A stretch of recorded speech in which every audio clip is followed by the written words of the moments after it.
clothes. All my clothes, other than what was in the pillowcase that I previously showed you, fit in this little Tupperware, whatever, container. Everything was in here. I stored this. It was usually on the passenger seat in the front. My original plan was to move it to the back if I needed something else in the front seat, but I never, when my daughter was with me, it stayed in the back because I had a passenger, but other than that, it stayed in the front seat. It served two other purposes. One was, it was a table. I would take it out, put it on the ground. My camp chairs were cheap. They're Ozark Trail. I think they're from Walmart. I don't remember how much they were, $20 or something a piece, but they sit pretty low to the ground. So this was just the right height for that. I did some food prep in here. Put a lot of beers on here when I was sitting in this chair at the campfire.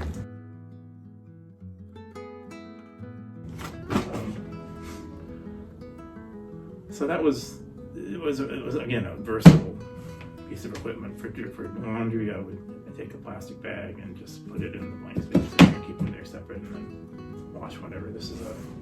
This was invaluable, especially in the West. Outdoor research hat, available for kayaking.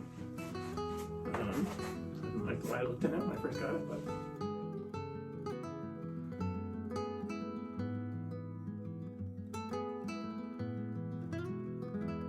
I have to look. Not the way you want to look, not have cancer. So, anyway. The third purpose of this was when it was sitting in the front seat, I had this Goal Zero Yeti 100. So I would put it on here and then the solar panels that go with this to charge the Yeti, I would put across the dashboard, kind of tight it and hooked up to that to charge it. It took a long time. I mean, I think this was originally set up, or it's really better set up since it has all these different plugs in the back to directly charge phones or whatever. This never fully got charged from this. I would plug into outlets wherever I was and charge this guy up. And then at night, I was lying on the mattress and the four containers are stacked parallel to me. I would put this on top of it.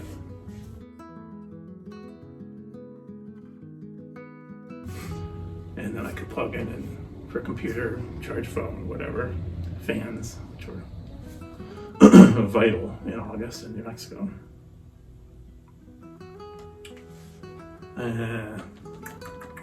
This I recommend in general.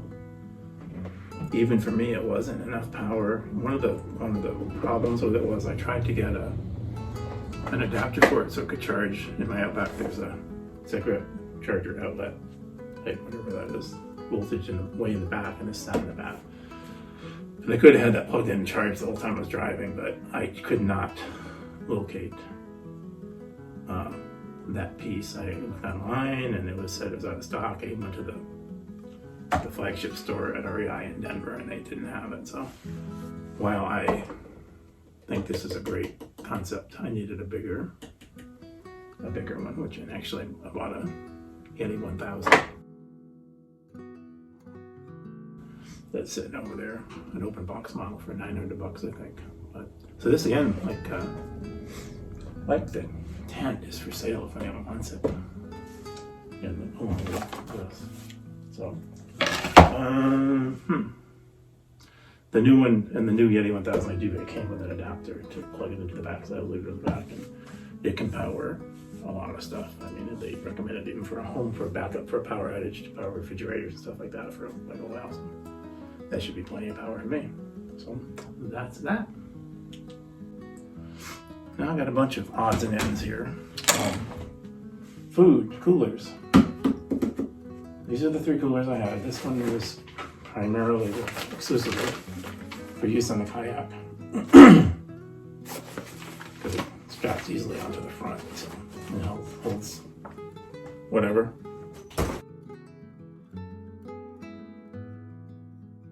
Usually beer. This an REI cooler I bought.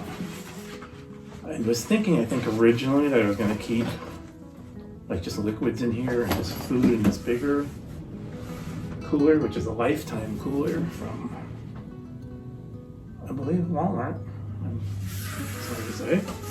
But this cooler, anyway, this cooler, I just didn't end up using it that much. One person, if it meant two people, or maybe more, but didn't use this that much.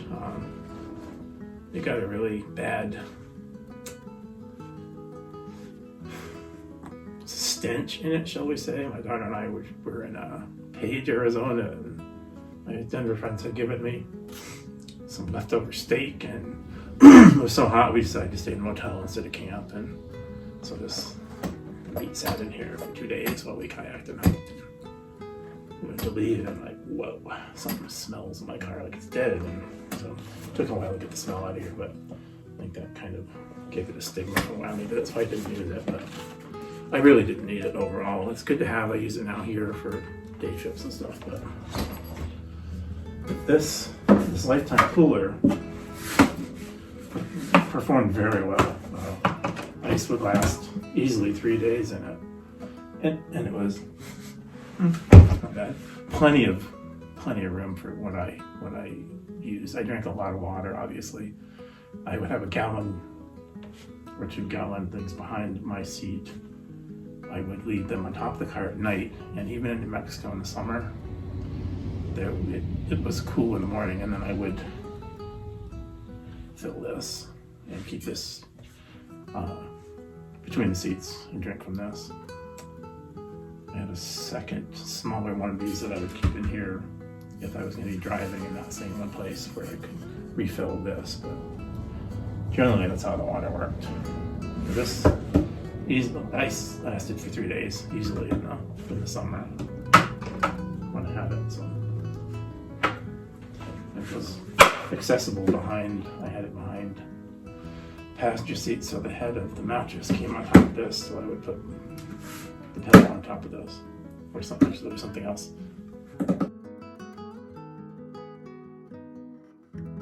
There was something else between this and the pillow, but this is part of what leveled out my sleeping arrangement in the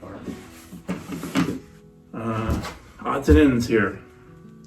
This is Skeeter Beater. These are magnetic mosquito nets that fit over. I got them for the back, and even the sunroof, so I could sit with the sunroof open, and these would just, I guess I have them for all 4 windows, I think. But this would allow the air to flow, which was very important in the summer. The other cooling thing I did was I had fans that I kept in my utility container, which I'll show you. I had 2 fans, and I keep them running on a spray bottle. And if I was woke in the middle of the night and I was hot, I'd just spray this in the air and boom, missed it. I bought this because I like to keep my car clean. I honestly barely used it. I mean, there's plenty of places where you can vacuum your car without taking up any space, bringing a little vacuum cleaner. And this isn't that powerful anyway. I mean, it was kind of disappointing. I did keep my car fairly clean, but it was spread out. Since the seats are down in the back all the time, it's a lot easier to pull stuff out and vacuum it than it is to get between the corners of the seats and stuff if they're up. So this came with one of my Yeti things, I think. Kind of fun to have around because there's still states where certain things still aren't legal, so I don't think it was smell proof, but it was cool. This was one of my most valuable containers, MVP of the container business. The electronics box. It has the lifelines, everything in it, extra batteries, chargers, my GoPro, all the GoPro accessories, any of the selfie stick stuff, smaller container with just the phone stuff in it, extra cords and stuff. It was, you need an electronics box. This is the charger I mentioned before for the new Yeti that plugs into the cigarette lighter. So this, so no anti-kick next to flashlight in here. I kept extra flashlights like virtually everywhere because we have enough flashlights, I don't think. There's adapters and stuff, but anyway, I ended up putting an adapter. I have a mount on the dashboard for the GoPro, and there'll probably be some other ones in the future, other spots, since I'm attuned to the drone pick shit that everybody seems to be using. If someone wants to donate a drone to me, I promise to learn how to fly it. Window coverings. I just bought one of the smaller ones. Now these are for every window. These are from Tech. This is for the small window in the way back, the one side black to, you know, if you want to absorb some light, if you find out you want to reflect it, you use the silver side. But these were incredible, just incredible. Every window in the car has one. I would usually park facing, so the back of the window faced east. So when I'm lying in bed in the morning looking out, I could watch the sunrise from the rear window.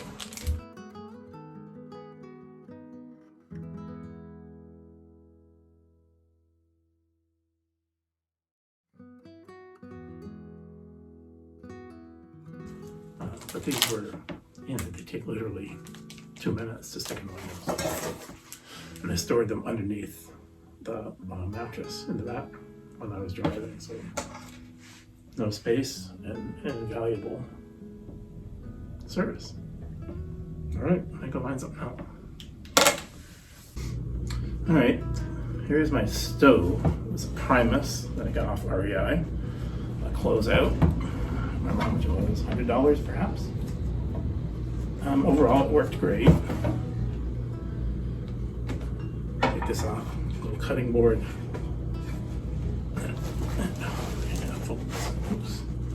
This is how I save some space, by the way. Inside here, I put my second camping chair. But this fits out to this nice size, and it's 2 burners. I don't recall that I actually ever used 2 burners at once. For my purposes, I think 1 burner probably would have worked. This is a little, it's a good stove, nothing against the stove. For my purposes, probably could have used a smaller one that was more compact, but I have this, so I'm not gonna, you know, I'm gonna use it next time too. But it works well. It's a stove. There's this mallet that I bought to pound the steaks in for the tent, so didn't really use this other than once. So I had it around though. It would make a pretty formidable weapon. Needed it. So this sat behind the driver's seat facing out of the passenger door, straight out. So when I went to the passenger side, I can just open the doors and access whatever's in here. This was a really valuable piece of equipment, so to speak. This was just sitting out in my basement. I think my brother had it. It's a Staples, probably something for, I don't know what Staples equipment, whatever. But the top drawer, I'll just take it out again, is the veritable junk drawer that everyone has in their house. I didn't use a lot of the stuff in here, but I would take it all with me again because I can see situations where I might need it. And it's stuff that was easily accessible. This, like masking tape, I kept in here, right out, easy. I use this to fortify the ties on the kayak all the time, for it every day. Every time I take it down, put it back up. So, yeah, fire starter, suntan lotion, stove fuel, armor, and 1 rag for the car.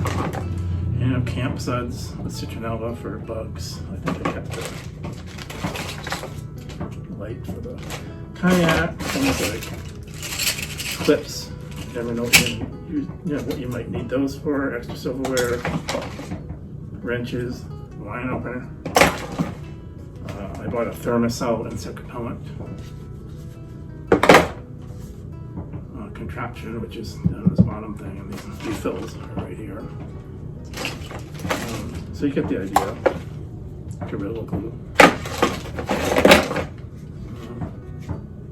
And crazy glue. Cutter for mosquitoes. Dry shampoo. Extra bungee cords. Parachute cord. Screwdrivers. Scissors. So anyway, you get the idea. I would keep everything in here and just take it with me next time too. The bottom of this, some stuff I used often, some not. Binoculars. These were more often on the front seat with me or in the center console for easier access, but longer term I would keep them in here. And the second of two camp chairs, depending on how you look at it. Maybe it's the first of two and that's the second. Sleeping bag liner. Dry bags for the kayak. A nice co-worker gave me some going to presents.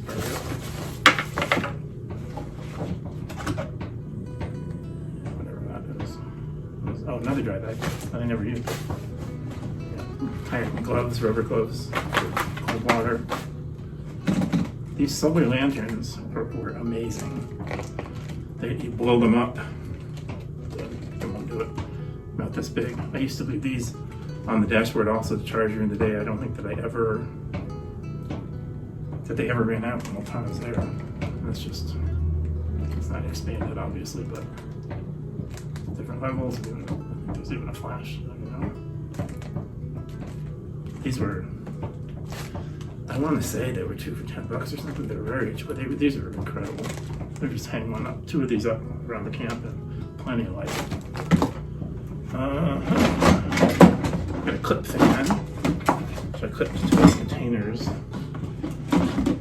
stacked next to me, and then used the aforementioned Mr. and Mr. I was cool.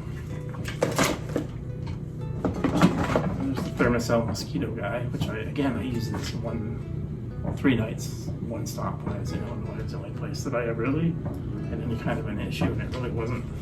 There was some other kind of bugs around. It wasn't mosquitoes. They weren't biting bugs. So more dry bags for that. A little handheld fan, which is USB rechargeable, I believe. So you can't have enough fans. Evidently it's charging. You can't have enough fans in New Mexico in the summer in August. Another flashlight. I also have a headlamp that's out in the car that I have. This is a pretty powerful guy. USB charge. They're all USB chargeable. So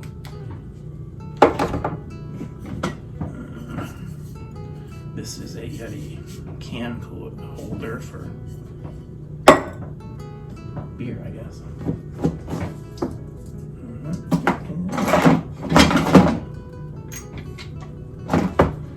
Bike light, other light, brought lots of lights. I use this on the kayak once in a while. It's just in case it gets dark out.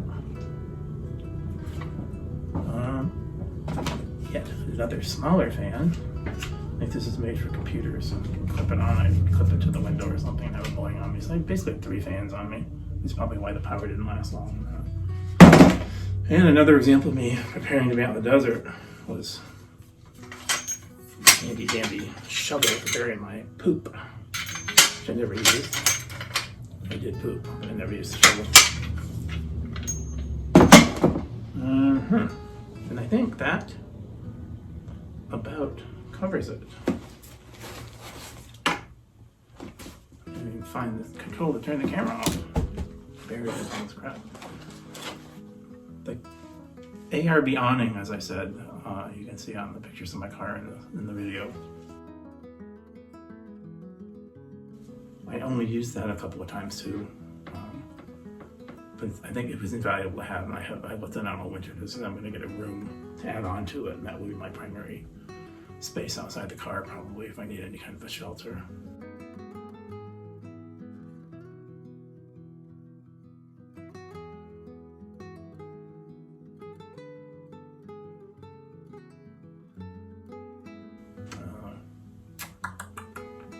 And the kayak. My kayak is a 14-foot necky Manitou. I debated getting a larger kayak for bigger water, which I probably will eventually do for around here, but it worked really well. It's very versatile, stable for any kind of water, really. I went on some pretty big water. I take it on Lake Champlain all the time. And some pretty rough stuff I've been in. And it's really stable. So I think that's about it. This hasn't been probably very interesting to a lot of people, but I wanted to do this type video because when I first started to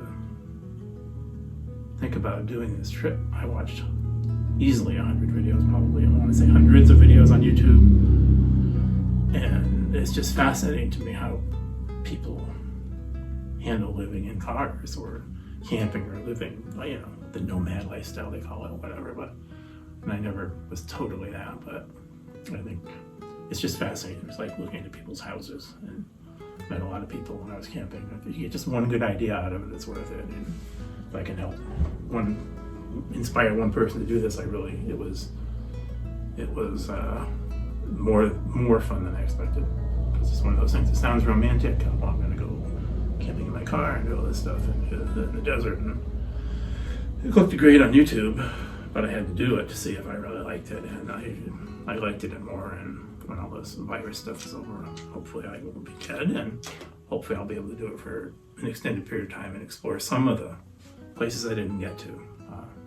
So much I didn't get to. So hope you enjoyed this. If anybody wants to donate any equipment they want me to try, feel free. All right, thanks.